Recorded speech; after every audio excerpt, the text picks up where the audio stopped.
Hello guys, അപ്പോൾ നമുക്ക് ഇന്ന് ഏപ്രിൽ 1 അപ്പോൾ നമുക്ക് ഇന്ന് ഏപ്രിൽ ഫുള്ളാക്കാം ഗൈസ്. ഇതായി ഓൾ വരുന്നുണ്ട് കേട്ടോ. പിന്നെ കണ്ടു വാ ഗൈസ്, നമ്മൾ വീഡിയോ എടുക്കുന്നത് കൊണ്ട് അവൾ ഷോർക്കുന്നുണ്ട്. ആയിക്കോട്ടെ, സാരി ഇടാം. വാ, ആരോടും പറയരുത്, എൻ്റെ ഉമ്മാനോട് പ്രത്യേകിച്ച് പറയരുത് കേട്ടോ. ഒക്കെ കണ്ടോ പിടിപ്പിക്ക. ഇന്നില്ല, എൻ്റെ അപ്പ വരുന്നുണ്ട്. സത്യം, ശരിക്കും വാണിജ്യ വിശ്വസം. ഞാൻ അത് ഒന്നും പറയണ്ട. വാണിജ്യ വിശ്വസം ഞാൻ വിശ്വസിക്കോ വിശ്വസിച്ചു പോരെ. അത് മതി, വിശ്വസിച്ചിട്ട് ഉറപ്പല്ലേ.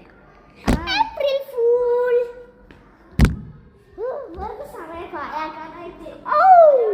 സമയം പാഴാക്കാത്തൊരു പെണ്ണേ.